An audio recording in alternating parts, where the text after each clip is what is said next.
Olá, sejam muito bem-vindas e bem-vindos ao nosso programa de rádio O Espírito do Evangelho. Aqui é Antônio Campos. E o programa de hoje celebra um ano do podcast, que começou a ser veiculado semanalmente e toda quarta-feira, desde o dia 11 de março de 2020. E nada melhor para comemorar um ano de O Espírito do Evangelho do que ouvir um pouco do amplo conhecimento sobre Novo Testamento do professor Pedro Lima Vasconcelos. É um privilégio tê-lo como nosso entrevistado. O professor Pedro Lima Vasconcelos, como vocês sabem, é filósofo, historiador, doutor em ciências sociais e mestre em ciências da religião e teologia. Foi ainda um dos tradutores da Bíblia Pastoral e da Bíblia das Edições Paulinas. É autor de diversos livros sobre o Evangelho, com destaque para a obra que é a base da nossa conversa, Lendo o Evangelho segundo João, para que todos tenham vida. Aliás, o professor Pedro Lima Vasconcelos traduziu o Evangelho de João para a nova Bíblia Pastoral. No episódio anterior, em que iniciamos a segunda temporada do podcast, o professor apontou as principais diferenças entre o Evangelho de João e os evangelhos de Marcos, Mateus e Lucas. Ele também esclareceu os conflitos pelos quais a comunidade joanina estava passando, principalmente com os judeus, com a comunidade judaica.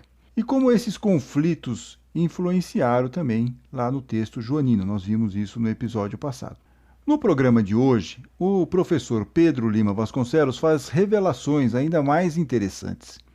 Explica por que o último capítulo do Evangelho de João 21, chamado de Apêndice, foi escrito posteriormente à edição original do Evangelho de João.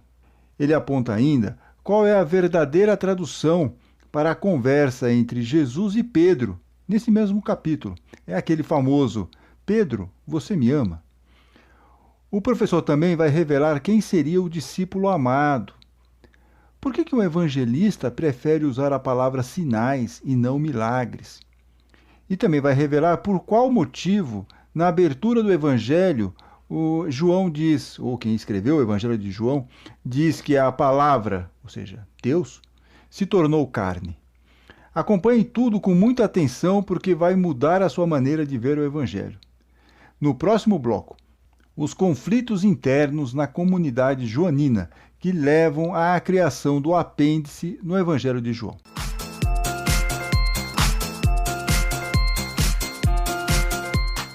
Professor Pedro Lima Vasconcelos, no último capítulo, o 21, chamado de Apêndice, parece retratar outra realidade dentro da comunidade de João. É como se aqueles conflitos com a sinagoga, que vimos no episódio passado, já estivessem superados. No entanto, outros problemas surgiram. O que estava acontecendo, professor? Então, o apêndice, a meu ver, Antônio, ele já sugere uma outra atmosfera. E por que ele sugere uma outra atmosfera? Porque ele não supõe mais a centralidade do conflito com a instância externa, ou seja, da comunidade com a sinagoga, com os judeus, ou com o mundo representado pelos judeus. Mundo, especialmente na segunda parte do Evangelho, ele tem uma conotação negativa, carregada, né, muito grande.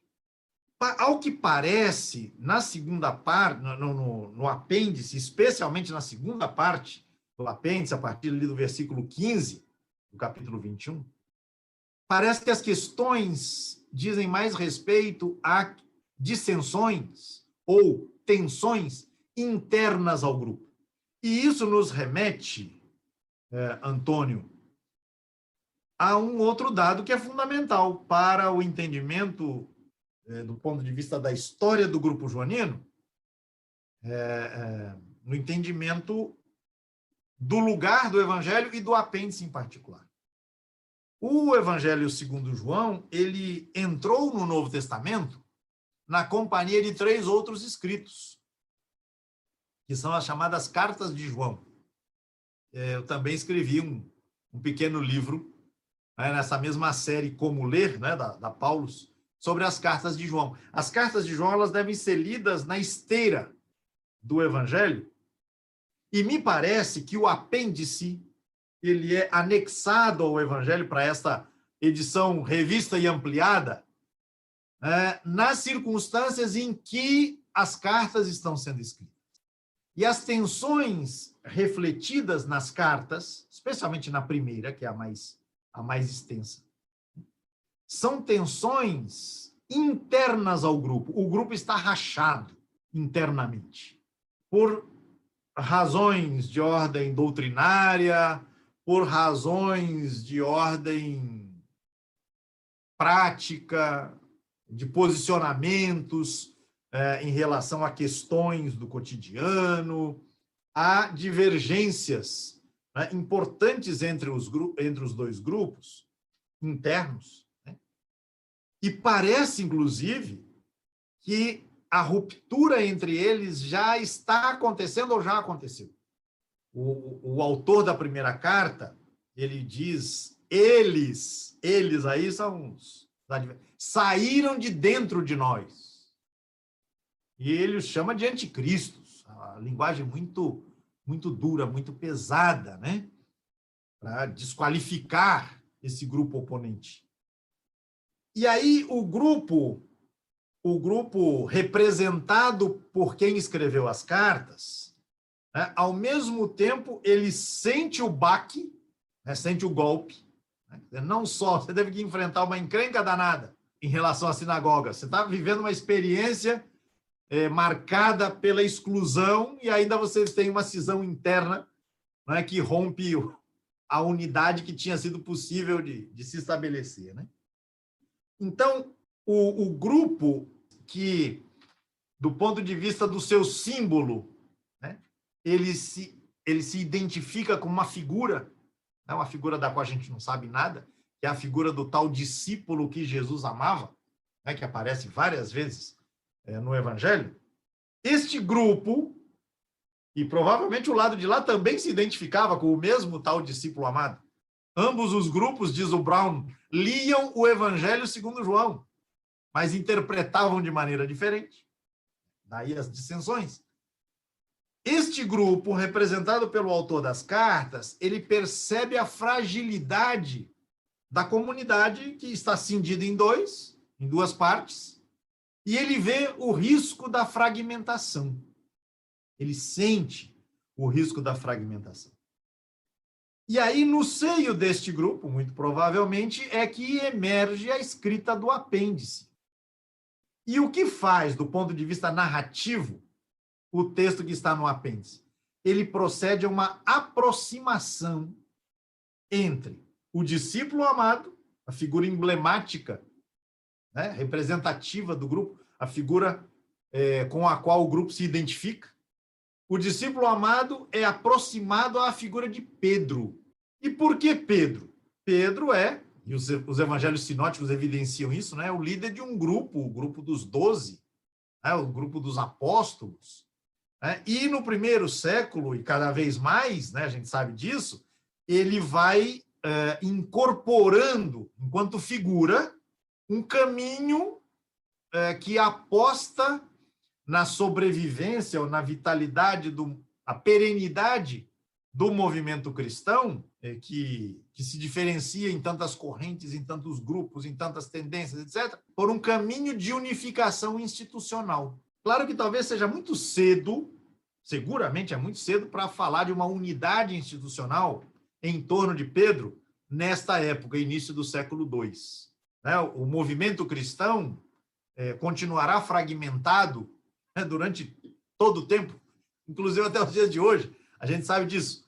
Né? Mas no cristianismo dos primeiros séculos, haverá um movimento que tem na figura de Pedro uma referência simbólica fundamental, que entende que é preciso institucionalizar, né, sob pena de a diversidade converter-se em fragmentação irreversível. E aí, o apêndice, só para terminar o raciocínio, o apêndice ele vai propor uma aproximação entre o grupo joanino representado na figura do discípulo amado e aqueles grupos que já estabeleciam sua vinculação simbólica, né, com a figura de Pedro. Eu só complementava, porque o senhor falou do capítulo 21 e do versículo 15, e que é realmente o momento que Jesus pergunta 3 vezes para Pedro se ele amava Jesus, e pede para ele apacentar as ovelhas, pede 3 vezes isso. Então, mostra um pouco isso, quer dizer, para ter uma união, para ter uma tranquilidade, que se todos estão amando ou amam Jesus, amam aqueles ensinamentos, eles têm que se unir de alguma maneira. Eu imagino que seja isso aqui a chave para a compreensão desse discurso final aqui no epílogo do Evangelho de João. Agora, Antônio, se você me permite uma observação maliciosa, digamos assim, o nosso público vai me perdoar aqui. Essa ligação com Pedro, que no apêndice é estabelecida, é uma vinculação vendida muito caro. Porque no texto do Evangelho, da primeira edição, Pedro tem um lugar rigorosamente secundário. A figura que se destaca pela proximidade com Jesus é a do discípulo que Jesus amava. Pedro dá bola fora, né? Nega 3 vezes, enfim, Pedro não entende nada, não quer deixar que Jesus lave os pés dele, só dá bola fora, né? Na cena do dia da ressurreição, ele chega primeiro ao túmulo e vê toalha, vê pano, vê tudo, e nada. O discípulo, justamente ele, vem depois, entra, vê e acredita. Pedro é uma figura rigorosamente secundária. Além disso, há uma referência pouco elogiosa, uma única referência à figura do apóstolo, do qual Pedro é a referência simbólica, né? Que é uma referência muito pouco elogiosa. Pelo contrário, capítulo 13 e 16. Então, no capítulo 21, quando você tem essa aproximação entre o discípulo amado e Pedro, e você, como você trouxe, né? O texto diz, apacenta as minhas ovelhas, entrega a Pedro essa tarefa, né, do pastoreio, portanto, a tarefa de guia, de condutor, etc. É uma entrega que é vendida cara. Por quê? Porque você diz, por 3 vezes, Jesus pergunta se ele o ama. Me permita o reparo.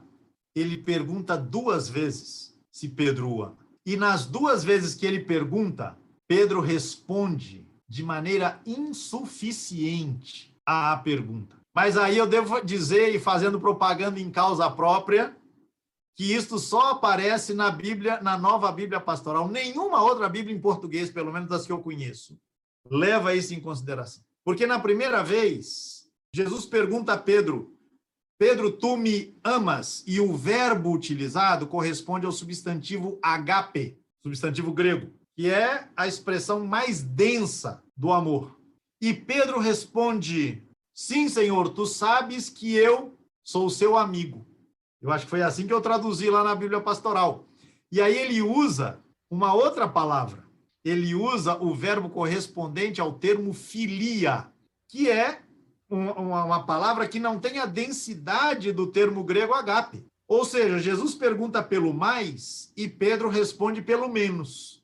Não sei se estão me fazendo entender. Na segunda vez, Jesus pergunta a mesma coisa e Pedro responde da mesma forma. Pergunta por agape e Pedro responde por filia. É interessante, porque realmente Sim, na Bíblia Pastoral tem o amigo. Na Bíblia de Jerusalém, pois é. por exemplo, não tem essa... Aí eu tenho que dizer, por isso que eu falei que eu estou fazendo propaganda em causa própria. Responsável por essa tradução. Só para fazer um parênteses aqui, para o que está nos ouvindo, o professor Pedro Lima Vasconcelos, ele cuidou da tradução na Bíblia Pastoral do Evangelho de João, ou segundo João. Da nova edição pastoral, né? Exatamente. Existe a edição anterior. Isso, exatamente. E aí, na terceira vez, Antônio, Jesus pergunta, Pedro, tu és meu amigo?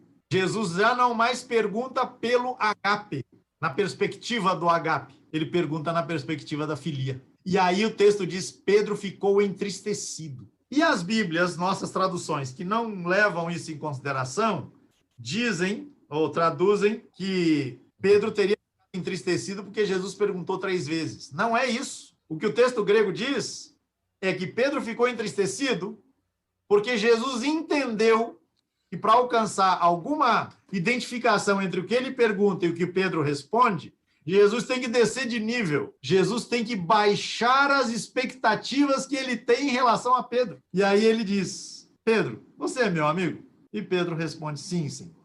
Tu sabes tudo. Tu sabes que eu sou seu amigo. Eu sou teu amigo. Não sei se eu consegui explicitar, mas a diferença é brutal em relação à cena que a gente costuma imaginar. Ah, Jesus perguntou 3 vezes por que Pedro negou 3 vezes. Jesus não fez 3 vezes a mesma pergunta. Pedro é que respondeu igualmente nas 3 oportunidades em que ele foi interrogado. E Jesus teve que baixar o nível para alcançar uma correspondência entre o que ele pergunta e o que Pedro está disposto ou tem condições de oferecer. É quase uma situação de vergonha a qual Pedro é conduzido ou se conduz, na medida em que ele não é capaz de apostar no nível mais radical, né, sugerido pela pergunta que Jesus fez uma e outra vez. E que também mostra o conflito que existia interno na época. Quer dizer, será que a gente consegue chegar até esse nível? Será que a gente consegue... Exatamente.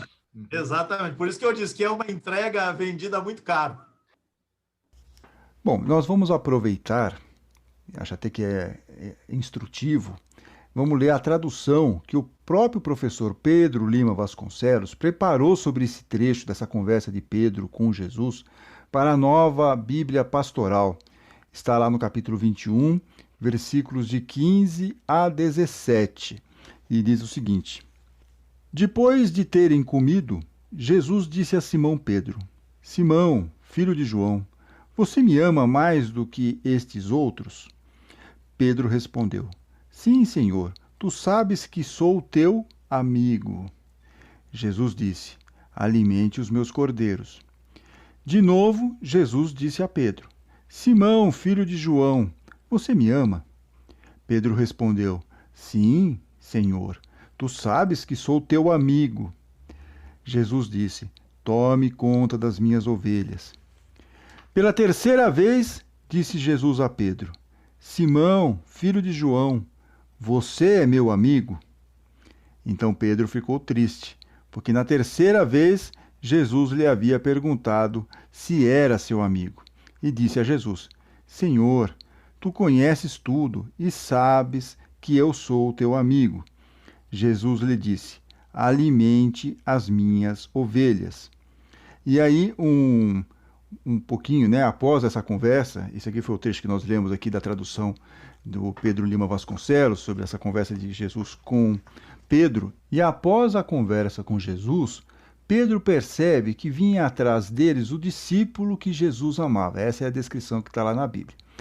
Na nota de rodapé da Bíblia Pastoral, há um reforço de uma ideia que já vinha no diálogo entre Jesus e Pedro, que o essencial era fazer parte da comunidade dos discípulos e seguidores de Jesus, e que quem fosse cuidar das ovelhas deveria ter consciência de que o pastor é Jesus, uma imagem bem simbólica que reforça a ideia de que os líderes de uma comunidade cristã, ontem e hoje e amanhã, não devem extrapolar em suas atitudes, não deixar o ego, a vaidade dominar as suas ações, porque o líder é e sempre será Jesus. E isso fica muito forte, essa ideia, quando ele fala lá do discípulo amado, que o discípulo amado estava atrás dos dois. E já que falamos no discípulo amado, vamos conversar sobre isso com o professor Pedro Lima Vasconcelos, mas no próximo bloco.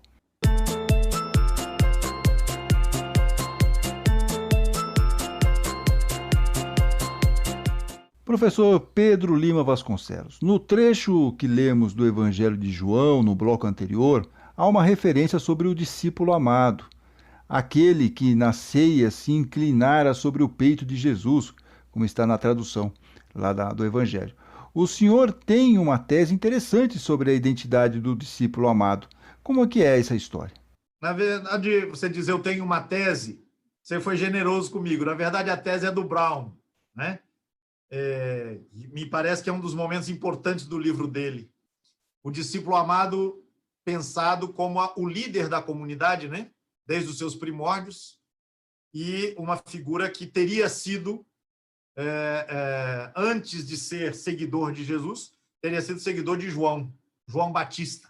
Isso é um elemento muito importante, porque né, no quarto evangelho, a gente tem a diferença dos sinóticos, né, a composição do grupo seguidor de Jesus a partir de seguidores de João Batista. Esse elemento é fundamental. Isso sociologicamente é muito importante. O grupo joanino em relação ao discípulo amado, né, que a gente tradicionalmente nomeia como se fosse João, ele emerge ou ele sai de um movimento que já estava na periferia da religião de Israel, naquela época, liderado por João Batista. Isso é alguma coisa inusitada. No texto sinótico, a gente tem isso de maneira muito, muito en passant, na medida em que Jesus foi batizado por João, mas não que discípulos de João Batista se tenham convertido, ou se tenham, vamos deixar a palavra conversão, se tenham migrado, né? Tenham aderido a Jesus como o seu líder. Então, basicamente isso é um elemento importante, né? Mas no texto do Brown isso é explicado no detalhe, né? Das referências ao texto e com outros dados das circunstâncias que sugerem isso. Então vamos dar uma olhadinha, vamos lá, no livro clássico A Comunidade do Discípulo Amado, escrito por Raymond Brown, mencionado aí pelo professor. No trecho que tem como título O Papel do Discípulo Amado, Brown diz o seguinte: tudo ficaria mais compreensível, dentro lá do entendimento do Evangelho de João, se o discípulo amado tivesse sido discípulo de João Batista. Talvez até fosse o discípulo não identificado no começo do Evangelho, na passagem que menciona 2 discípulos, e só identifica um deles como André, quando Jesus começa, os 2 discípulos vão lá procurar Jesus para poderem segui-lo. Um deles é identificado, que é André, o outro não. Assim, o discípulo amado teria tido antecedentes semelhantes aos de alguns dos destacados membros dos 12. Então, vieram da mesma origem, que era serem discípulos de João Batista. E teria também esse discípulo amado participado do ministério de Jesus e dos eventos após a ressurreição. Esta é uma parte da explicação da tese de Raymond Brown sobre o discípulo amado mencionado no Evangelho de João. Só para nós aqui termos uma ideia do que ele estava retratando. Óbvio, tem muito mais informações, ele faz outras considerações, mas o grosso da passagem explicando que o discípulo amado pode ser um discípulo de João Batista e, quem sabe, pode até ser esse discípulo que estava ao lado de André quando os 2 começam a seguir Jesus. Bem, agora, professor Pedro Lima Vasconcelos, há uma característica interessante no Evangelho de João, que é ele ser dividido em 2 partes. Uma que fala sobre os sinais ou os milagres, ele não usa a palavra milagres, né? E a outra após o evento do lava-pés, quando Jesus lava os pés dos discípulos, que é conhecido como o Livro da Glória. O que o senhor pode nos dizer sobre essa divisão no Evangelho de João? Então, efetivamente, há várias maneiras de você pensar a organização do Evangelho, né? Mas uma proposta que se deve a um estudioso inglês, Charles Harold Dodd, um trabalho que também está publicado em português, e é um clássico da pesquisa joanina no século XX, a interpretação do quarto evangelho. Então, ele propõe isso, que do capítulo 1 ao 12, né, tirando o prólogo, a gente fala dele depois, a gente tenha, né, uma narração que é estruturada, né, enraizada em 7 momentos, né, em que Jesus realiza obras que, em geral, as pessoas chamam de milagres. Aliás, inclusive, algumas Bíblias traduzem erroneamente, né, o termo joanino por milagres, mas que, efetivamente, o que aparece escrito no texto grego é a palavra sinal. Então, são 7 sinais, 7 eventos grandiosos realizados por Jesus que sinalizam. Daí a importância de levar a sério a palavra sinal, né? Sinalizam, né, horizontes, perspectivas, valores, conteúdos que Jesus quer comunicar, basicamente em relação a si, em relação ao Pai, como a gente falava no começo, né? Então, essa é a primeira parte do Evangelho. A segunda parte, ela é chamada de livro da hora ou livro da glória. Por quê? Porque ela está centrada no evento da morte de Jesus. Ela começa, como você bem lembrou, com a cena do lava-pés, mas ela culmina no evento da cruz. Agora, o que cruz tem a ver com glória? O que glória tem a ver com cruz? É exatamente este o enigma, quase a contradição que estes capítulos de 13 a 20 pretendem enfrentar. A cruz, ou seja, o resultado do enfrentamento que Jesus faz dos desafios que se põem à tarefa que ele entende que o Pai lhe deu, né? Ele a enfrenta até o fim sem recuar. Né? E, portanto, a cruz, embora seja vista como expressão de derrota, o é apenas na lógica que não é a lógica que a comunidade é convidada a compreender e a assumir para si. A cruz como expressão da vitória, à medida em que ela desmascara os poderes de morte e os modos pelos quais os poderes geradores de morte, né, atuam e produzem a morte. Porque não é só nos dias de hoje, naquela época também havia necropolítica, né, para usar um termo, né, muito presente nos dias atuais. Né? Havia necropolítica, a política da morte. Então, daí que essa segunda parte do Evangelho, que se centra nos últimos dias de Jesus e tem no seu eixo a crucificação, né, seja chamada de livro da glória, a palavra que aparece, inclusive, no próprio texto. Então, isso, assim, de maneira muito resumida. Né? No meu livro, eu adoto essa divisão, né? Na tradução lá da Nova Bíblia Pastoral também, as notas que eu coloquei lá como comentário, eu sigo essa proposta, né, geral de estruturação do Evangelho. E para terminar esta nossa conversa sobre o Evangelho de João, vamos para o começo do texto, com aquela abertura impactante e bem diferenciada em relação aos outros evangelhos. Você se lembra, né? No princípio existia a palavra e a palavra estava junto de Deus, ou e a palavra se fez carne e armou sua tenda entre nós. Esses alguns trechos desse prólogo do Evangelho de João. Professor Pedro Lima Vasconcelos, qual que é a sua interpretação sobre essa abertura? O que João, o autor do Evangelho de João, quis nos passar com isso? Quanto ao prólogo, né, a gente poderia um dia marcar aí, a gente conversa um programa inteiro só sobre ele. Mas eu diria algumas poucas coisas, algumas poucas pontuações aqui. Primeiro, ele é um texto único em termos do Novo Testamento, não é nem em relação só à comparação possível entre João e os sinóticos. E mesmo entre João e a primeira carta de João, que também tem o seu prólogo, e muitas vezes o pessoal quer dizer, os dois textos são semelhantes. Não. O prólogo joanino, do quarto evangelho, ele é uma expressão literária grandiosíssima e única, e suscita uma série de questões.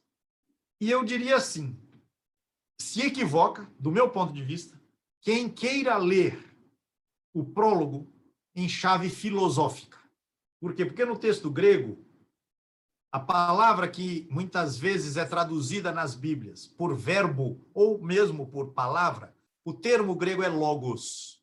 Ora, é sabido, né, como o termo logos ele tem uma relevância fundamental, né, na produção filosófica que se realizou na Grécia, ou que vinha sendo realizada na Grécia durante séculos.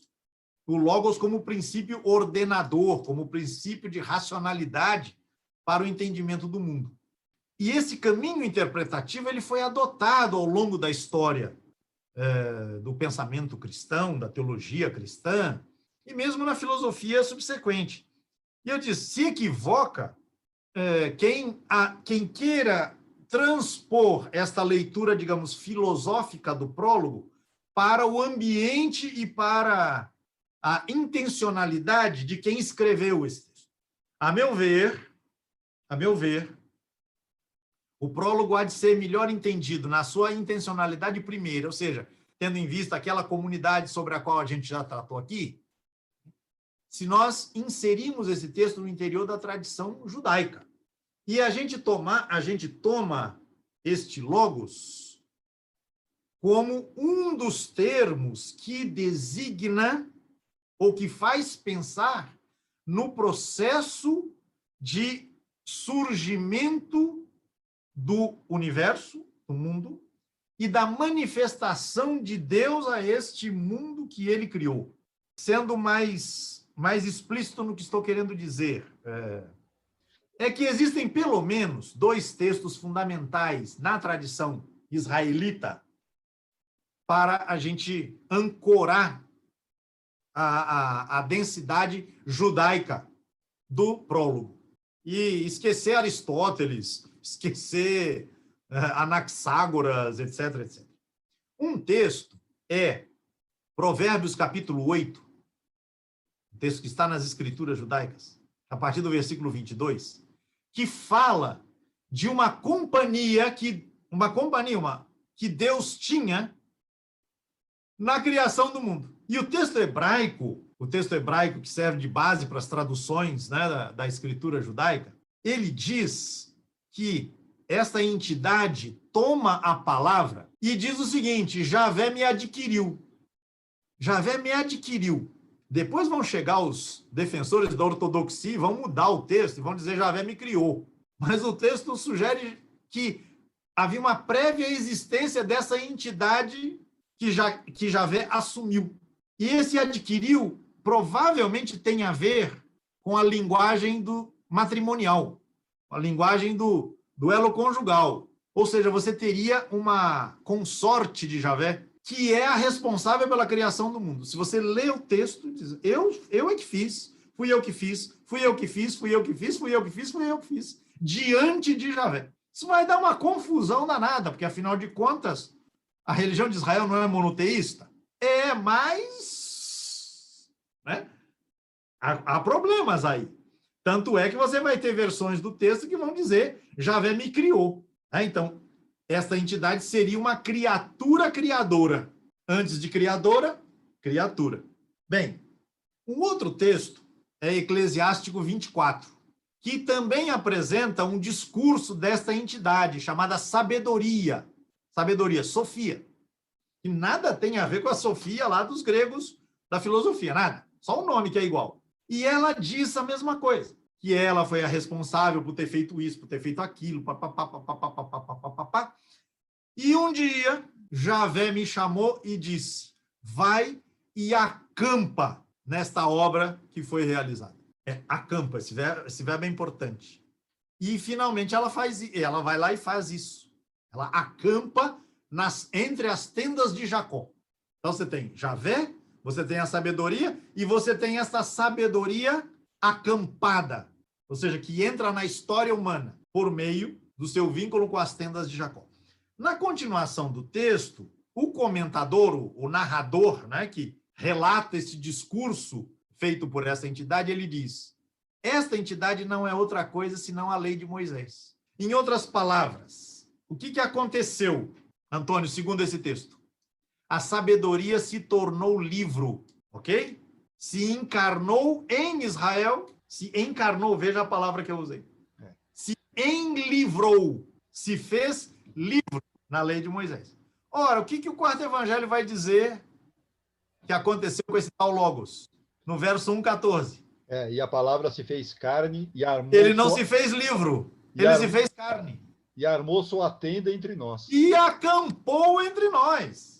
Ou seja, você tem um lastro histórico que é genial e que faz com que a gente entenda a encarnação proclamada pelo quarto evangelho à luz me permita o neologismo, da enlivração que se proclamava no judaísmo. O texto do Eclesiástico, embora não esteja na escritura, é um texto judeu, 2 séculos antes de Jesus, mais ou menos, mas se falava de uma enlivração de Deus, digamos assim, da sabedoria divina na lei de Moisés. O quarto evangelho diz, o que a gente tem é a encarnação de Deus na figura de Jesus de Nazaré. Não é à toa que o prólogo termina, Antônio, estabelecendo um contraste entre Moisés e Jesus. No versículo 17, a lei nos foi dada por Moisés, mas a graça e a verdade nos vieram por Jesus Cristo. Numa óbvia, sabe aquela coisa, Antônio, da raposa que queria colher as uvas, e queria colher as uvas, e queria colher as uvas, e tentava, e tentava, e tentava, e pulava, e saltava, e não conseguia. E depois ela saiu resmungando, dizendo, não, elas estão verdes mesmo. Você conhece a fábula. É como se, estou fazendo uma comparação aqui, obviamente, aproximada. É como se o texto joanino dissesse, a gente queria ficar na sinagoga, a gente queria ficar na sinagoga, a gente queria ficar na sinagoga. A lei, né? As uvas estão verdes. A lei, Moisés, a graça e a verdade nos vieram por Jesus Cristo. Tudo isso está bem, porque o Logos é Deus, né? Começa o texto dizendo isso, e o Logos, num certo momento, se encarnou. Um judeu poderia ter dito, naquela época, a sabedoria de Deus se enlivrou. E eu digo que eu estou insistindo nesse enlivrar, Antônio, porque isso vai ter uma repercussão fundamental 7 séculos depois, quando você vai ter um segmento desse mundo semita que vai proclamar a enlivração de Deus. Nós estamos falando aqui, eu estou falando aqui, estou me referindo aqui ao Corão. O Corão é, no mundo muçulmano, a expressão da enlivração de Deus. É um elemento que ganha essa forma poderosa, né? Mas tem origem no judaísmo. Enquanto no cristianismo você vai ter essa manifestação de Deus na história humana através de uma pessoa, na tradição judaica você tem, num espaço marginal, a ideia de que a manifestação, a evidenciação, se eu posso falar assim, de Deus na história humana se dá por meio de um livro. Isso vai ser levado às plenas implicações, às mais radicais implicações. 7 séculos depois, 8 séculos depois, lá por volta do ano 800, quando se consolida um texto que nós conhecemos com o nome de Corão. Aliás, é outra conversa que a gente pode ter também em outra oportunidade, porque os vínculos entre o Corão e esse universo, né, do qual a gente tem tratado aqui nas conversas, é um vínculo muito importante e muito pouco percebido, né, de maneira geral. Vamos reforçar um pouquinho aqui esse conceito que o professor didaticamente nos explicou e vamos lá no livro dele, Lendo o Evangelho segundo João, para que todos tenham vida. O professor Pedro Lima Vasconcelos diz sobre o prólogo o seguinte aqui: o quarto evangelho inicia com um poema dedicado à palavra de Deus, que é Jesus. E esta palavra, a maneira especialíssima pela qual ela se mostra visível aos seres humanos, é tornando-se um deles, fazendo-se carne. Essa é a síntese do conteúdo desenvolvido ao longo do quarto evangelho. Seu assunto é o Filho de Deus, atuante na criação do mundo, dando-lhe vida. A aceitação de Jesus como a encarnação desta palavra oferece a oportunidade de que os membros da comunidade experimentem a certeza de serem filhos de Deus, já que o Filho armou a sua tenda entre nós e revela à humanidade o mais profundo que se pode conhecer de Deus e experimentar dele. Essas são as palavras do professor Pedro Lima Vasconcelos, lá no livro Lendo o Evangelho segundo João, para que todos tenham vida. E é realmente muito bonita essa explicação que ele dá lá no livro. Professor Pedro Lima Vasconcelos, mais uma vez, muito obrigado pela disponibilidade, pela atenção e pelo carinho aqui com o podcast O Espírito do Evangelho. E até uma próxima oportunidade. É sempre um prazer, Antônio. E vamos organizar outras conversas aí de acordo com a sua agenda, com o seu interesse. Enfim, para mim, será sempre uma satisfação. Eu que agradeço. É um privilégio, repito aqui, poder contar com o professor Pedro Lima Vasconcelos para nos esclarecer, para nos iluminar sobre muitos aspectos do Evangelho. Esperamos ainda este ano poder conversar com ele sobre o controverso livro do Apocalipse. E lembrando que na semana que vem, na próxima semana, iniciamos um projeto novo aqui no podcast O Espírito do Evangelho. Uma novidade para a segunda temporada. Faremos a leitura comentada, capítulo a capítulo e linha a linha, do livro Nosso Lar, de autoria espiritual de André Luiz e psicografia de Francisco Cândido Xavier. Você já leu esse livro? Ótimo! Que tal revê-lo e descobrir novas facetas no texto? Nunca leu o Nosso Lar? excelente. Aproveite a oportunidade para desbravar junto conosco este que é um dos livros mais importantes e polêmicos no espiritismo brasileiro. Nessa jornada contaremos com a companhia também das colegas espíritas Sandra Curado e Sandra Rodrigues. Então, não perca, na próxima quarta-feira iniciamos a leitura comentada do Nosso Lar aqui no podcast O Espírito do Evangelho. Como parte da comemoração de 1 ano do podcast e também da segunda temporada, os 2 próximos episódios vão tratar desta leitura. Depois, pretendemos ter a periodicidade quinzenal, ou seja, a cada 15 dias traremos a leitura de um capítulo do livro Nosso Lar. Portanto, vá lá até a estante e separe o livro Nosso Lar ou procure o texto lá na internet. E não esqueça, temos um encontro marcado na próxima quarta-feira. Vai ser muito interessante e instrutivo. Até lá. Fiquem bem, fiquem com Deus.